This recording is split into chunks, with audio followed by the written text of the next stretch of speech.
यानी Abdurrahman bin of Medina में जब उन्होंने बिजनेस में वहां उतरे, वहां की मार्केट में कदम रखा तो सारे ताजिर पीछे हो गए, सब आगे निकल गए।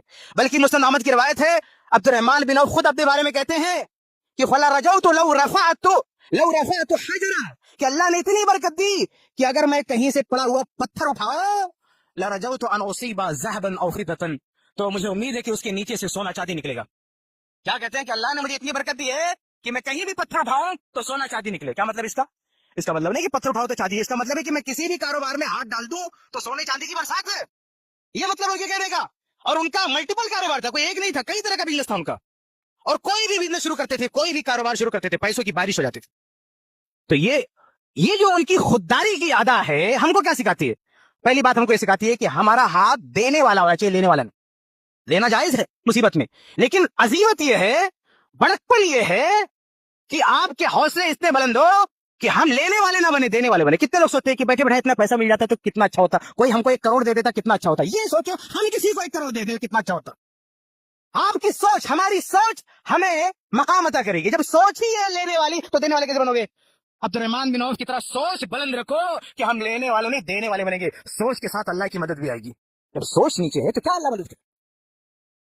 एक और सबक मिला हमको कि पैसा कमाने के लिए तिजारत का ढंग आना चाहिए, तिजारत की स्किल हमको सीखना चाहिए। आज हमारे बहुत सारे नौजवान है, पैसा कमाना चाहते हो, बैठे बैठाए। क्या मिशन है उनका? चलो कोई ऐप डाउनलोड कर लो, गेम खेलो, पैसा आएगा। यहाँ किसी भी आंख बंद करके रखिए, इन्वेस्ट कर दो पैसा, बैठे बैठाए हमको पैसा मिलेगा, हम तिजारत कर रहे हैं।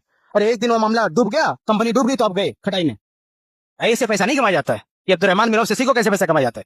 आपके पास तिजारत का ढंग हो, तिजारत का सलीका हो, तो आपका सारा माल डूब गया, चंद दिन में दोबारा अपने पांव पे खड़े हो जाएंगे, जैसे अब्दुर्रहमान बिन औफ खड़े हो गए। उन्होंने क्यों इतने कॉन्फिडेंस से कहा? कुछ नहीं उनके पास मदीना में, लेकिन कहा मुझे सिर्फ बाजार दिखा दो, इतना कॉन्फिडेंस अपने आप पर कि मैं दोबारा खड़ा हो जाऊंगा। क्योंकि तिजारत का तरीका आता, उन्होंने कहीं पैसा नहीं लगाया कि डूब गए आप खाली हो गए ना। सीखा है तिजारत, उनको सलीका मालूम है, ढंग मालूम है, कॉन्फिडेंस है, भरोसा अपने आप पर। हमारा हाल क्या है? कहीं 10-20 लगा दिया, सो रहे हैं बैठ के, गया तो गया, कुछ नहीं आता हमको तो करना, कोई ढंग नहीं, कोई सलीका नहीं। हम साहबा की जिंदगी पढ़े, साहबा की जिंदगी हमको यह भी सिखाती है कि अगर पैसा कमाना तो तरीका क्या है। तो अब्दुर्रहमान बिन औफ के पास इसके ढंग, तरीका, कारोबार का सेटअप मालूम था उनको, और उन्होंने चंद दिनों में वो दोबारा सेटअप वहां खड़ा कर दिया। जो सब कुछ चला गया था मक्का में, मदीना में, वही सब कुछ शुरू कर दिया दोबारा। तो उनकी जिंदगी हमको सिखाती है कि पैसा कमाना, संघर्ष करो, सीखो, कमाने के तरीके सीखो। जुआ मत खेलो, जुआ मत खेलो, जुआ खेलने वाला कभी ताजिर नहीं होता। सीखो, हलाल पैसे कमाओ।